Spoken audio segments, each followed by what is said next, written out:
Wiwi Suryani alumni SPD, calon guru penggerak Angkatan 9 Kabupaten Wakatobi. Pada hari ini saya akan melakukan diseminasi pemahaman dan pengalaman penerapan budaya positif di SD Negeri 1 Pomo.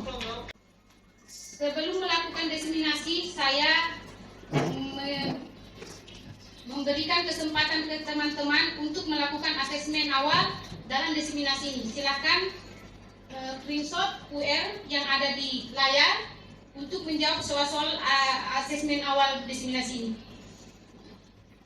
Selanjutnya yaitu mengubah paradigma stimulus respon ke pendekatan teori kontrol. Di atas ini saya sudah memilah dan memisahkan stimulus respon tentang dunia dengan teori kontrol tentang dunia.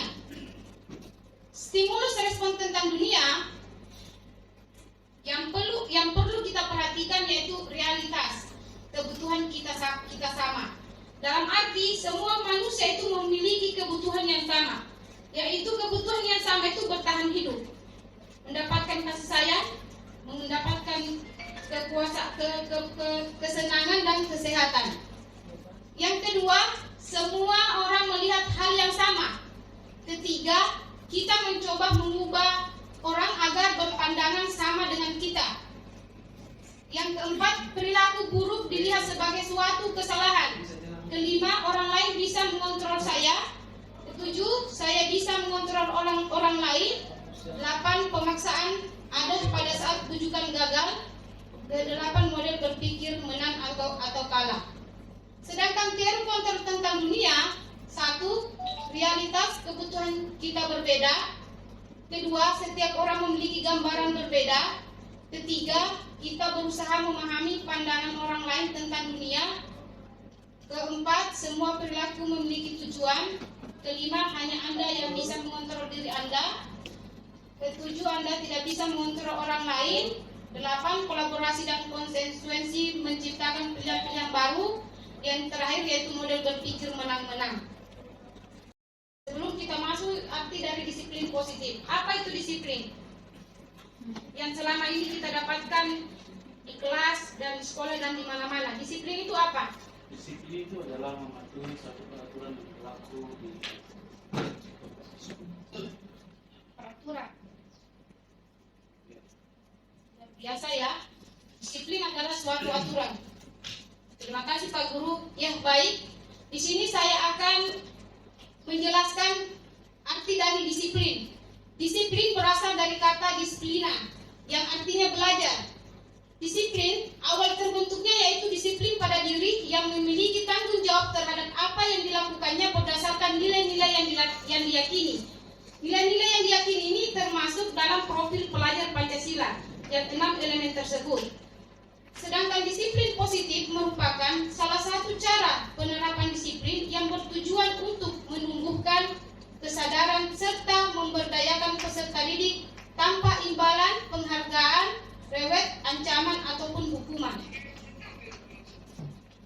Selanjutnya saya masuk di materi nilai-nilai kebajikan. Nilai-nilai kebajikan artinya nilai-nilai yang disepakati bersama-sama lepas dari suku, bangsa, agama, bahasa maupun latar belakang.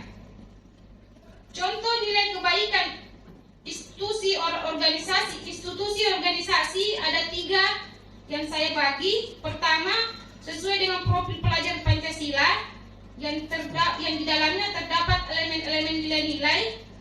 Kedua, Event Primer Youth Program atau PYP. Ketiga, keterampilan hidup atau life skill.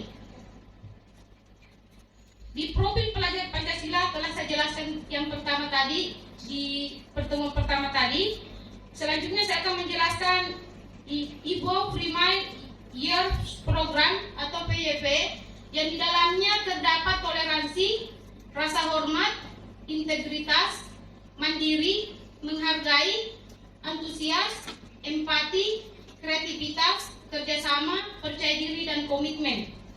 Sedangkan keterampilan hidup atau life skill dapat dipercaya, lurus hati, pendengar yang aktif, tidak merendahkan orang lain, dan memberikan yang terbaik dari diri.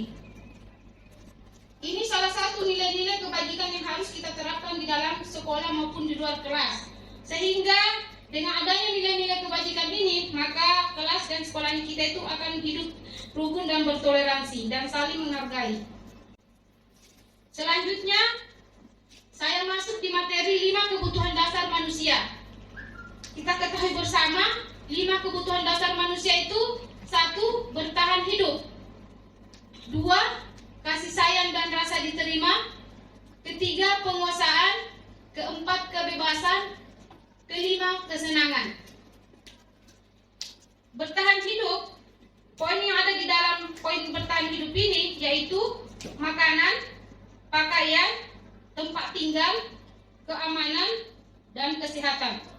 Sedangkan kasih sayang dan rasa diterima yaitu rasa diterima, dipedulikan, berbagi, kerjasama, menjadi bagian dalam kelompok. Sedangkan yang termasuk dalam penguasaan yaitu harga diri, keinginan untuk dianggap, memimpin, berprestasi, diakui, dan didengar. Sedangkan kebebasan yaitu mandiri, memilih pilihan, mencoba hal baru, mampu mengendalikan arah dirinya. Yang terakhir yaitu kesenangan. Kesenangan yang perlu kita perhatikan yaitu bermain, humor, antusias, dan tertawa. Inilah salah satu 5 dasar kebutuhan manusia yang tidak bisa kita lepas dalam kehidupan kita sehari-hari, termasuk untuk peserta didik kita. Selanjutnya, motivasi perilaku manusia. Di sini saya merangkum 2, yaitu motivasi distrinsik dan motivasi intrinsik.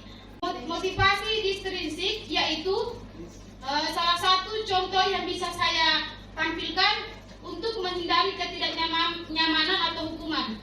Kedua, untuk mendapatkan imbalan atau penghargaan dari orang lain. Sedangkan motivasi intrinsik yaitu untuk menjadi orang yang mereka inginkan dan menghargai diri sendiri dengan nilai-nilai yang mereka percayai. Ini salah satu motivasi perilaku manusia. Ada pengaruh dari luar dan ada pengaruh dari dalam. Jadi untuk motivasi ini yang perlu kita perhatikan artinya adalah kesadaran kita masing-masing. Selanjutnya, hubungan dengan perilaku manusia. Saya mengambil 3 poin yang penting dalam hubungan perilaku manusia, yaitu hukuman, konsekuensi, restitusi. Hukuman yang bisa saya ambil poin pertama yaitu tidak terencana tiba-tiba. 2. Murid tidak tahu apa yang akan terjadi. 3. Bersifat satu arah. 4. Berupa hukuman fisik dan psikis. Jadi hukuman di sini ini untuk saya pribadi sangat tidak bisa diterapkan di sekolah karena 1. Memiliki efek yang sangat merugikan dan merusak mental dan karakter anak-anak. 2. Konsekuensi, yaitu salah satunya murid tetap dibuat tidak nyaman. 2. Sikap guru selalu memonitor murid. Ini juga salah satu bentuk perilaku manusia yang tidak bisa kita terapkan karena di dalamnya membuat orang tidak nyaman. Yang saya bisa terapkan yaitu restitusi. Mengapa? Karena proses menciptakan kondisi bagi murid untuk memperbaiki kesalahan. 2. Proses kolaboratif yang mengajarkan murid untuk mencari solusi sendiri. Jadi dengan adanya restitusi ini, maka setiap permasalahan yang kita lakukan bisa berjalan lancar apabila di dalamnya diterapkan motivasi dan kesadaran kita masing-masing. Selanjutnya 5 posisi kontrol guru. Guru yaitu penghukum. 2. Pemantau. 3. Pertama membuat rasa bersalah. 2. Penghukum. 3. Pemantau. 4. Teman. 5. Manajer. Baik, saya akan melakukan ilustrasi lagi. Kita akan berkuis. Contoh penerapan 5 posisi hormat pada bendera selama 1 jam itu termasuk apa? Hukuman. Dasar hukumnya sehingga Bapak Ibu guru mengkategorikan hormat pada bendera selama 1 jam itu penghukum.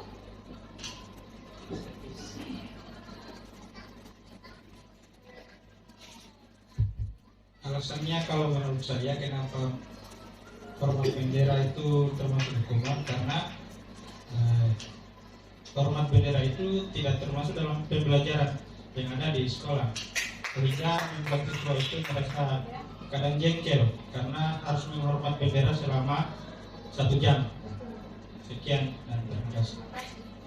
Ya, biasa. Ya, Pak Guru atas penyampaiannya bahwa penghulu itu merupakan salah satu posisi kontrol yang tidak bisa kita terapkan. Kedua, berapa kali ibu bapak harus memberitahu kamu selalu saja mengecewakan ibu bapak. Itu termasuk apa? Bisa diberikan komentar mengapa dikategorikan pembuat merasa bersalah?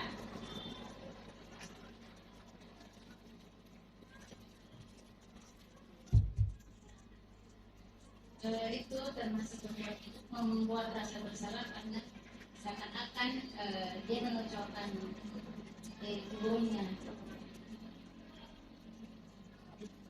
Pasti ya, ya betul. Karena di dalamnya ada kata kecewa, ada perilaku kecewa, makanya dikategorikan pembuat merasa bersalah. Luar biasa ya, sudah paham?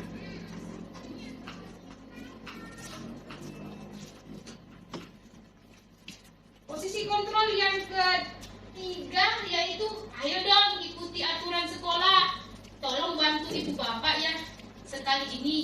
Ya sudah, tidak apa-apa. Lain kali jangan sampai bodoh seperti ini lagi ya. Ini termasuk apa ini? Posisi kontrol apa ini?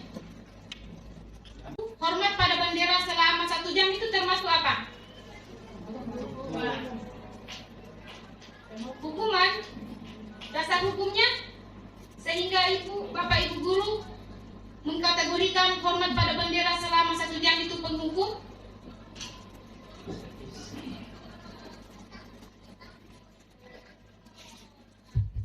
Alasannya kalau menurut saya kenapa hormat bendera itu termasuk hukuman karena hormat bendera itu tidak termasuk dalam pembelajaran yang ada di sekolah, sehingga membuat siswa itu merasa kadang jengkel karena harus menghormat bendera selama 1 jam. Sekian dan terima kasih. Ya, biasa. Ya, Pak Guru atas penyampaiannya bahwa penghulu itu merupakan salah satu posisi kontrol yang tidak bisa kita terapkan. Kedua, berapa kali ibu bapak harus memberitahu kamu selalu saja mengecewakan ibu bapak. Itu termasuk apa? Membuat rasa bersalah karena seakan-akan dia mengecewakan ibunya. Pasti ya betul. Karena di dalamnya ada kata kecewa, ada perilaku kecewa, makanya dikategorikan pembuat merasa bersalah. Luar biasa ya, sudah paham?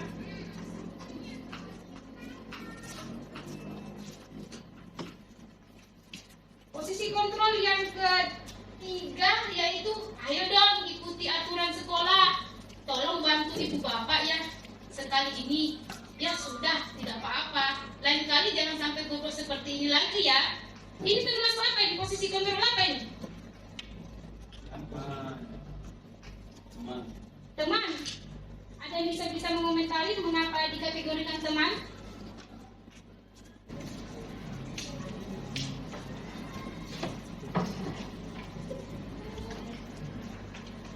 Jadi itu adalah termasuk kategori teman. Karena kalimat-kalimat ini memberikan kesan kepada siswa bahwa siswa tersebut akan merasa semua urusannya beres dengan menjalin hubungan baik dengan guru tersebut. Ini mungkin kurang baik diterapkan oleh guru di sekolah. Biasa ya Pak ya, betul sekali ya. Kalau kita terapkan perilaku siswa menganggap kita teman, kita tidak punya wibawa, karakter kita dan penghargaan kita tidak ada. Selanjutnya, kamu sudah melanggar peraturan sekolah, kamu tahu konsekuensinya. Setelah upacara kamu beri atribut ya ke pasar dan jangan diulangi lagi. Ini termasuk apa ini? melanggar peraturan sekolah. Kamu tahu konsekuensinya? Setelah upacara kamu beli atribut ya ke pasar dan jangan diulangi lagi. Ini termasuk posisi kontrol pemantau ya, baik. Betul, karena di sini ibu guru memberikan solusi untuk membeli atribut ke pasar dan jangan diulangi lagi. Setelah upacara kamu beli atribut ya ke pasar dan jangan diulangi lagi. Ini termasuk apa ini? Kamu sudah melanggar peraturan sekolah. Kamu tahu konsekuensinya? Setelah upacara kamu beli atribut ya ke pasar dan jangan diulangi lagi. Ini termasuk posisi kontrol pemantau ya, baik. Betul, karena di sini ibu guru memberikan solusi untuk membeli atribut ke pasar dan jangan diulangi lagi.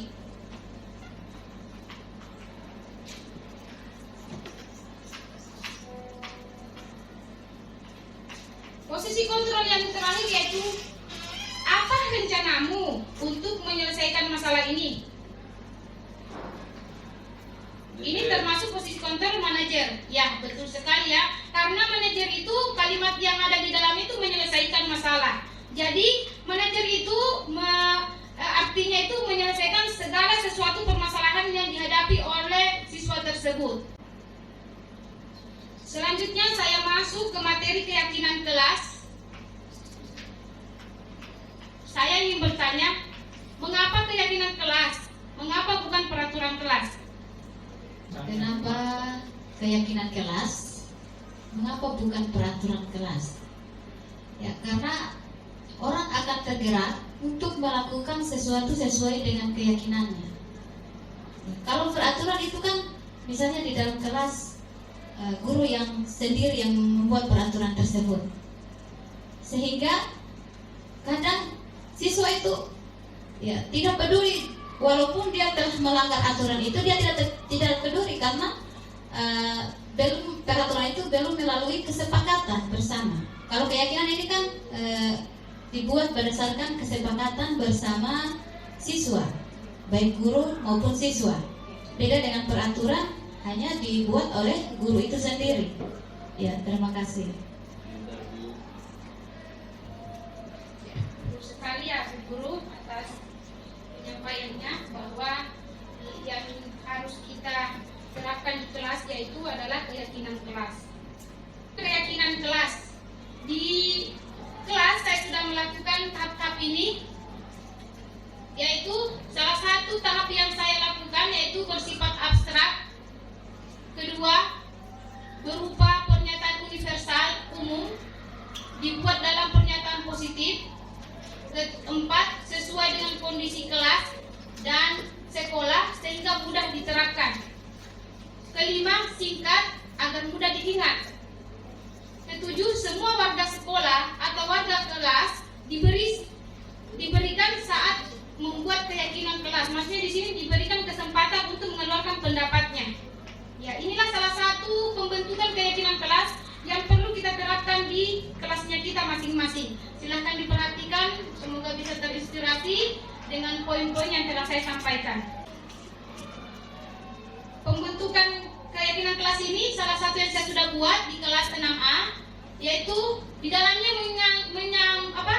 menyangkut 5 profil pelajar Pancasila, yaitu mandiri, bernalar kritis, berkebinekaan global, gotong royong, dan kreatif. Ini salah satu bentuk keyakinan kelas yang saya terapkan di kelas. Ya, sekarang yang kita tunggu-tunggu adalah segitiga restitusi.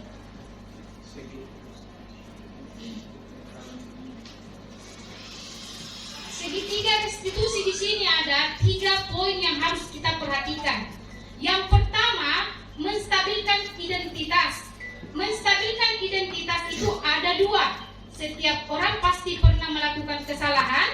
Kedua, kamu bukan satu-satunya yang pernah melakukan ini. Kedua, yaitu menanyakan keyakinan.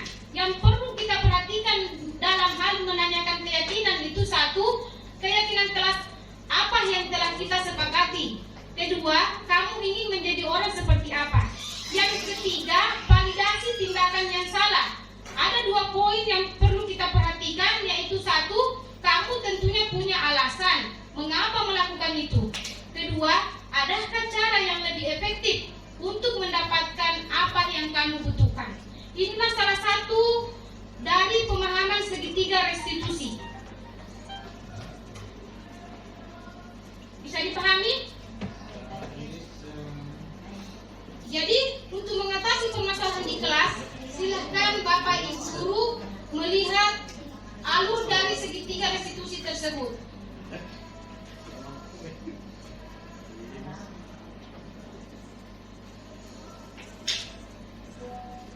Ada pertanyaan? Lanjut.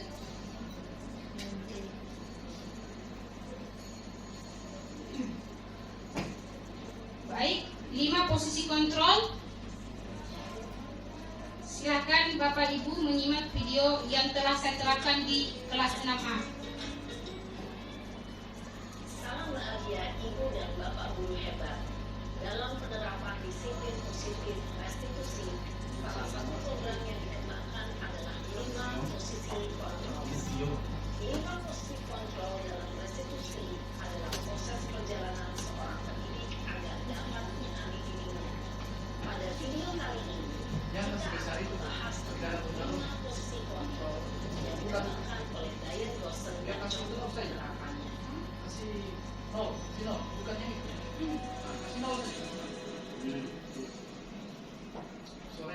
Lima posisi kontrol itu adalah 1.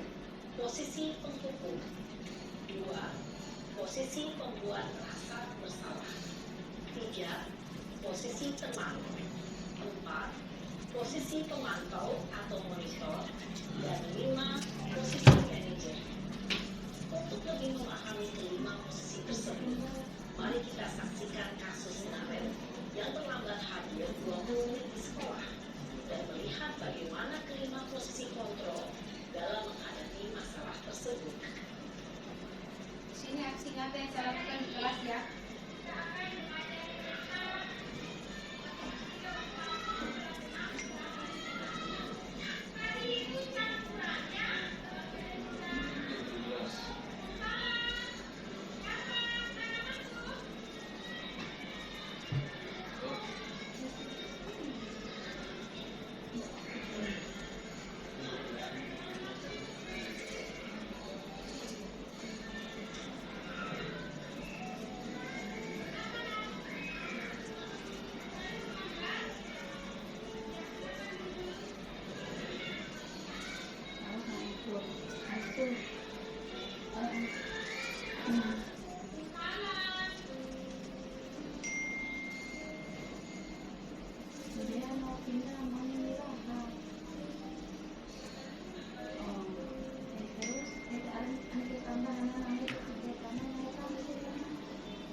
Salah satu penerapan segitiga restitusi yang telah saya terapkan di kelas 6A.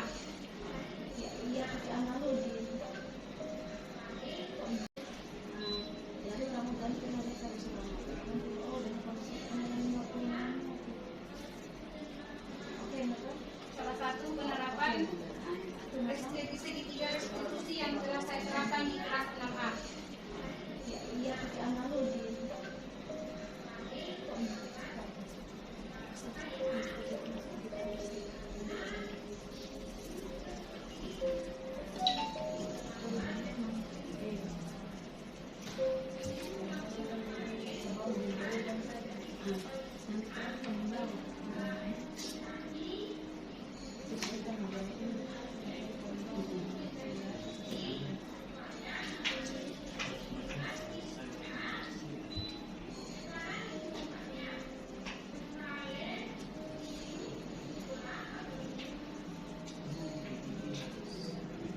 Disarankan untuk membimbing murid memiliki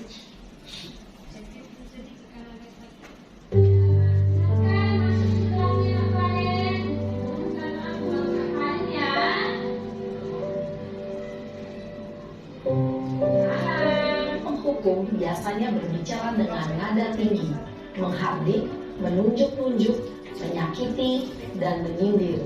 Hukuman bisa berupa fisik maupun psikis. Ibu dan bapak guru hebat.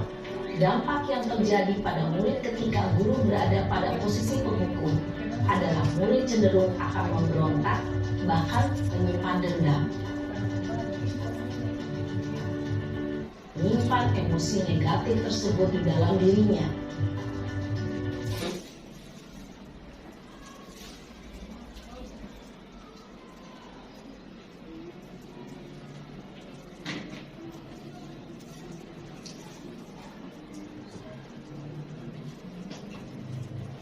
Posisi pembuat rasa bersalah berbicara dengan nada tenang, cenderung lembut. Namun kata-kata yang diutarakan membuat murid merasa menjadi orang yang gagal, memandang buruk dirinya sendiri, merasa tidak berharga, dan tidak sanggup membahagiakan orang lain. Ketika guru mengambil posisi pembuat rasa bersalah, murid akan menganggap dirinya yang bersalah dan ia aksi teman. Guru berbicara dengan nada suara ramah, akrab, cenderung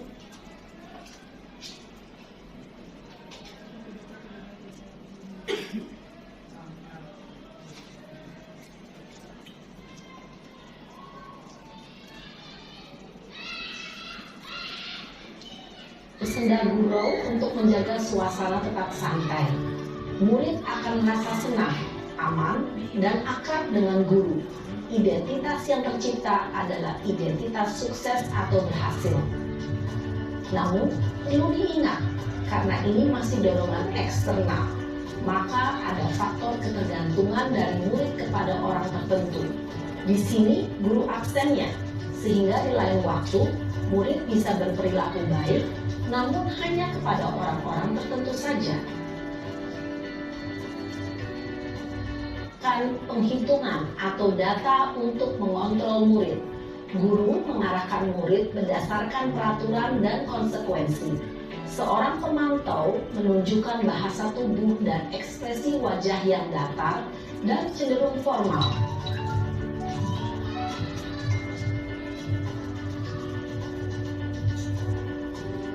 Sikap disiplin yang positif, yaitu murid yang mandiri,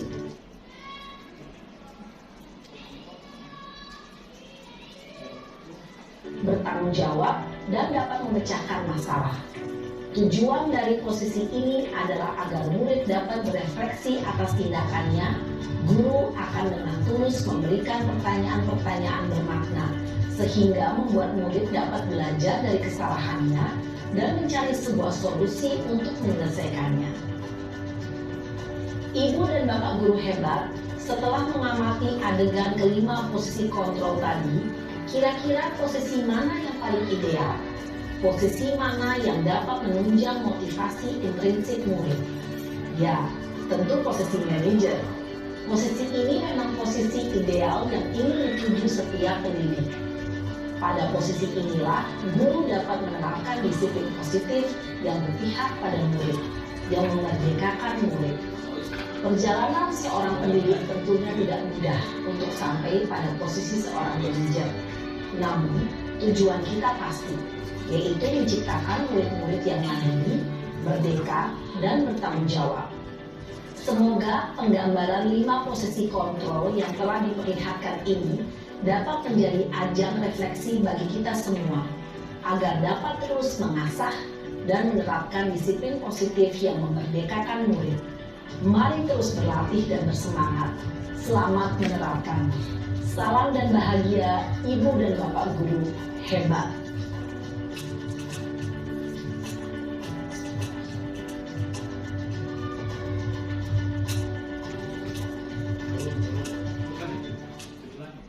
Si manajer adalah posisi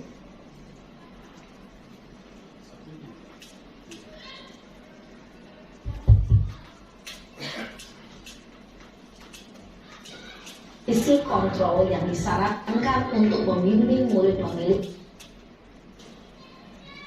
Baik, demikianlah hasil diseminasi yang saya paparkan pada hari ini. Adapun kesimpulan yang saya bisa sampaikan, yaitu budaya positif. Ada 8 poin yang harus kita perhatikan, yaitu perubahan paradigma belajar, kedua disiplin positif, ketiga nilai-nilai kebajikan, keempat kebutuhan dasar manusia, kelima motivasi perilaku manusia, keenam posisi kontrol, ketujuh keyakinan kelas, dan yang kedelapan segitiga restitusi. Saya akhiri dengan ucapan wabillahi taufiq wal hidayah. Assalamualaikum warahmatullahi wabarakatuh.